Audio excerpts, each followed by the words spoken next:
ಇನ್ನೊಂದು ಸಭಾಧ್ಯಕ್ಷರೇ, ಮರಳಿಂದು ಅಕ್ರಮ ಗಣಿಗಳ ಬಗ್ಗೆ ನಾನು ಬಹಳ ನೋವಿನಿಂದ ಮಾತಾಡ್ತೀನಿ. ನಾನು ಶಾಸಕಳಾದ್ಮೇಲೆ ನನ್ನ ಕ್ಷೇತ್ರದಲ್ಲಿ ಅಕ್ರಮ ಚಟುವಟಿಕೆಗಳಿಗೆ ಕಡಿವಾಣ ಹಾಕ್ಬೇಕಂತೇಳಿ ಪ್ರಾಮಾಣಿಕವಾಗಿ ನಾನು ಹೋರಾಟ ಮಾಡ್ತಾ ಬಂದೀನಿ.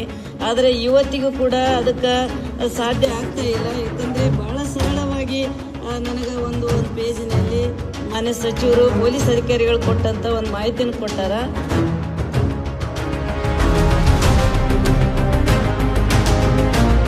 ಸತ್ಯಕ್ಕೆ ಬಹಳ ದೂರವಾದಂತದ್ದು ಸಭಾಧ್ಯಕ್ಷರೇ. ಸಾಕಷ್ಟು ಪ್ರಕರಣಗಳೀಗ ಮರಳಿಂದು ನಾವು ಅಲ್ಲಿ ನಮ್ಮ ಕೃಷ್ಣಾ ನದಿಯಲ್ಲಿ ಸಾಕಷ್ಟು ಮರಳು ಟಿಪ್ಪರ್ಗಳು ಮತ್ತೆ ಇದೇನಂತಾರ ಜೆಸಿಪಿಗಳು ತುಂಬ್ತಾವ ರಾತ್ರಿ.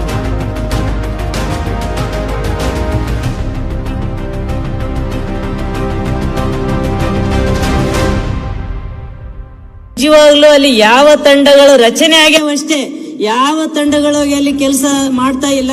ಅವರು ಈಗೇನು ಆ ತಂಡದಲ್ಲಿರೋರು ಹೋಗಿ ಒಂದು ಫೋಟೋ ತೆಕ್ಕೊಂಬರ್ತಾರೆ. ಚೆಕ್ ಪೋಸ್ಟ್ ನಲ್ಲಿ ಒಂದು ಸಿಸಿ ಕ್ಯಾಮ್ರಾ ಇಲ್ಲ ಸಭಾಧ್ಯಕ್ಷರೇ.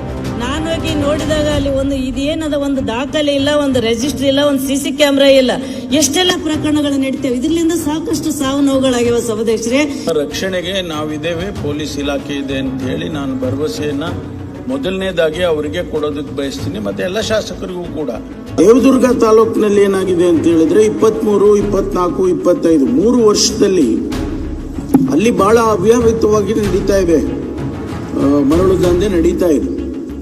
ಬೆದರಿಕೆ ಹಾಕ್ತಾರೆ, ಇದು ಬರ್ತಾರೆ, ಅವ್ರ ಧೈರ್ಯ ಬರಬಾರ್ದು ಅಂತ ಮಾಡಿದ ಲೋಕಲ್ ಇನ್ಸ್ಪೆಕ್ಟರ್ ಜವಾಬ್ದಾರಿ. ಅವನು ಹೆದರಿಕೆ ಇಲ್ಲದ ಕಾರಣ ಶಾಸಕರ ಮನೆಗೆ ಹೋಗಿಲ್ಲ. ಹೇಗೆ ಧೈರ್ಯ ಬರ್ತದೆ ಅವರಿಗೆ? ಮಾನ್ಯ ಅಧ್ಯಕ್ಷರೇ, ಯಾರಾದ್ರೂ ಕೂಡ ಏನು ಅವರು ಬಂದಿದ್ರಲ್ಲ ನಮ್ಮಲ್ಲಿ ಗುಂಪು ಬಂದವರು ಮತ್ತೆ ಪ್ರೆಸ್ ಮೀಟ್ ಮಾಡ್ತಾರ, ಇಬ್ರು ಪೊಲೀಸರನ್ನ ಅವರಿಗೆ ಸಪೋರ್ಟ್ ಕೊಡ್ತಾರೆ. ಯಾಕಂದ್ರೆ ನಾವು ಬರೀ ಪೊಲೀಸ್ ಇಲಾಖೆ ಬಗ್ಗೆ ಮಾತಾಡ್ತಿಲ್ಲ, ತಹಸೀಲ್ದಾರ್ ಅವರು ಕೂಡ ಇಲ್ಲಿ ಕೆಲಸ ಮಾಡ್ತಾ ಇಲ್ಲ. ಮತ್ತೆ ಇದೇನು ಸಿಸಿ ಕ್ಯಾಮ್ರಾಗಳಂತ ಹಾಕೇ ಇಲ್ಲ.